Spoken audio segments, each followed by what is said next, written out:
이번 시간에는 안일불, 아니다는 거죠. 부정한다는 의미입니다. 한자어를 쉽게 학습할 수 있는 방법을 찾아보도록 하겠습니다. 글자를 분리해 보면 아니다라는 표준어의 의미를 두고요. 활공입니다. 선 칼도방이죠. 칼을 세워놓은 모습이라 해서 선 서있다, 선 칼도방입니다. 활과 칼을 가지고 싸움을 시킨다는 것은 안 될 말이죠. 싸움 자체가 되지 않는다는 얘기죠. 그래서 안일불입니다. 활과 칼을 겨루게 하는 것은 그것은 아닌 것 같다. 안일불 되겠습니다. 그리고 달러불도 되죠. 1불, 2불, 3불 할 때 달러불 됩니다. 그 다음 끓을 비자입니다. 물이 아닌 것처럼 보인다는 거죠. 그럴 때는 물이 끓을 때라는 거죠. 우리가 알고 있는 물은 조용하고 고요하죠. 물을 98도, 100도에 끓게 되면 보글보글, 거품도 아니고 뭐죠? 어떻게 표현해야 됩니까? 여하튼 물을 끓죠. 우리가 평상시에 조용히 가만히 있는 물과는 비교가 되죠. 마치 물이 아닌 것처럼 보일 때는 물이 보글보글 끓을 때이다. 끓을 비가 되겠습니다. 그 다음 비스달 불입니다. 끓을 적 아니 불이죠. 걷는 것이 아니다는 거죠. 걷지 않는다는 거죠. 걷지 않는다. 비슷할 수가 비슷한 거죠. 제자리 걸음이를 하니까 걷지 않으면 제자리 걸음이기 때문에 위치는 거의 비슷하다. 그래서 비슷할 불 되겠습니다. 그 다음 날개우자를 한번 살펴보겠습니다. 날개우 익힐습이죠. 걸다 그립니다. 거듭첩입니다.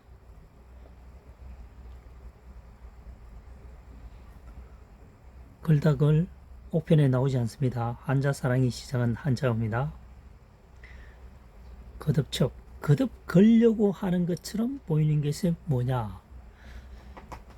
이게 새가 날아갔을 때 보면 떨어질 것 같으면서 떨어지지 않죠. 그 상황을 지금 설명하고 있는 겁니다. 그것은 날개가 있기 때문이죠. 거듭 걸려 있는 것처럼 떨어지지 않고 공중에 계속 회전하고 있는 것은 날개가 있기 때문이다. 날개는 통상적으로 좌우에 있죠. 그래서 거듭 걸려있는 좌측 날개, 우측 날개라는 얘기입니다. 날개, 우가 되겠습니다. 그 다음 날리기입니다. 다음 날리, 이길 하죠.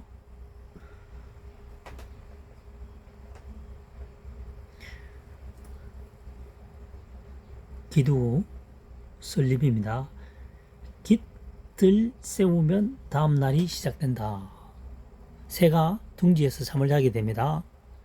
아침에 일어나게 되면 어떻게 되죠? 날겠죠. 날아가서 하루 일과를 시작하겠죠. 먹이도 먹어야 되고 물도 먹어야 하고 이동을 합니다. 그래서 지금 이 익자는 현재의 시점에서 설명하고 있는 거죠. 현재 미래에 할까요? 미래에 깃을 세우면 다음 날이 시작된다.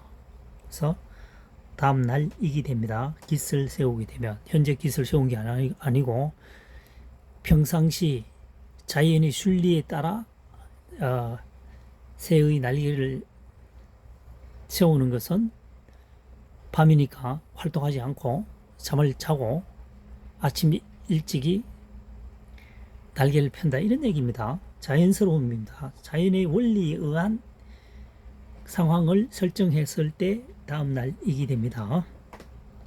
그 다음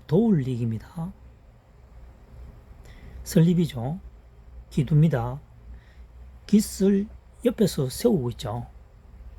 같이 그대로 주겠다는 얘기입니다. 그래서 돌익이 되겠습니다. 돌익. 날상도 한번 풀어보겠습니다. 양양자죠. 기두입니다. 양양자, 기두자. 여기도 날개를 다니까 양이 난다니까 조금 어색하죠. 그래서 옥편을 찾아보면 돌아볼 상이 있습니다. 그래서 양의 날개가 있는지를 돌아본다는 얘기죠. 양의 날개가 있나? 혹시나 싶어서 돌아본다는 거죠. 돌아볼 상, 날상이 되겠습니다. 이처럼 날상처럼 난다는 뜻이죠. 물론 양에게도 깃을 달게 되면 날 수도 있겠다. 뭐 이렇게도 풀이 되겠네요. 생각해 보니까 날상 되지만 이게 날상에 현재 날다라의 기본을 두고 설명했을 경우에 풀이가 잘 되지 않을 경우가 분명히 발생합니다. 이럴 때에는 이 날상에 날다에 집착을 하지 말고 옥편을 한번 살펴봅니다. 옥편을 참조해 보면 이 날상에 꼭 이 날상을 비유하는 건 아니지만 한자의에 보면 훈과 음이 다를 경우도 있고요. 훈과 음이 20몇 개 정도 있을 수도 있습니다.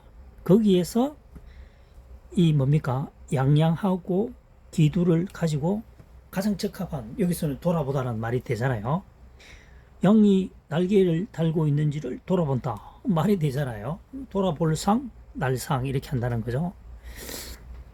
조금 전에 설명했다시피 양에게 깃을 달게 되면 날 수 있을까? 이렇게 해도 됩니다.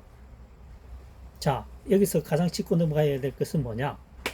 이 날상이란 말입니다. 양양기두 생각하지 않고 그냥 수없이 반복하여 글을 쓰게 되면 현재는 분명히 외워지겠죠. 현재는 학습이 되지만 먼 시간이 지나고 난 후에 날상, 이게 되겠냐고요.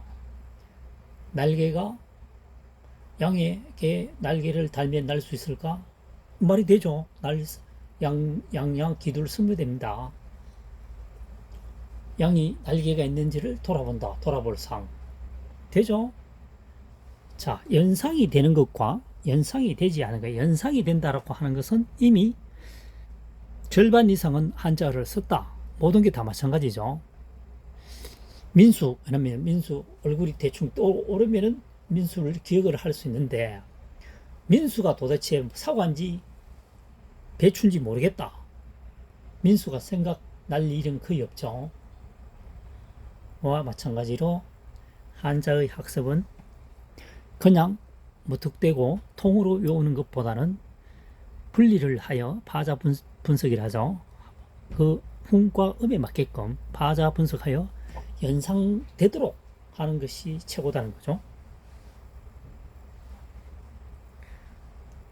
끓을 비를 찾아보면 물이 아니다라는 거죠.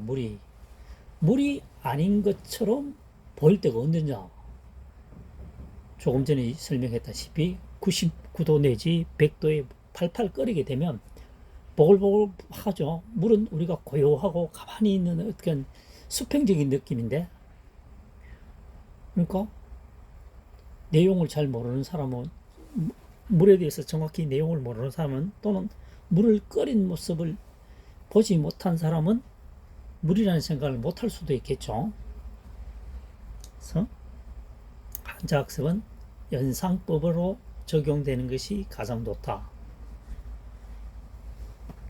그리고 훈과 음에 맞게끔 분석을 하는 것이 좋다. 그리고 주어진 글자 한도 내에서, 주어진 글자 범위 내에서 풀이가 될 수 있다면 그것이 최상의 방법이다.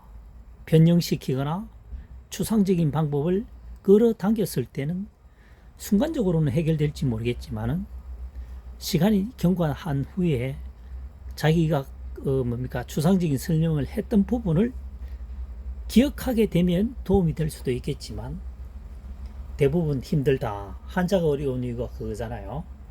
그래서 주어진 한자말로 풀이하는 것이 최적의 방법이다. 그래서 2023년 현재 시점에서 설명하고 있는 한자사랑의 설명법에 공감대가 형성되어 있다면 구독, 좋아요를 꼭 부탁드리겠습니다.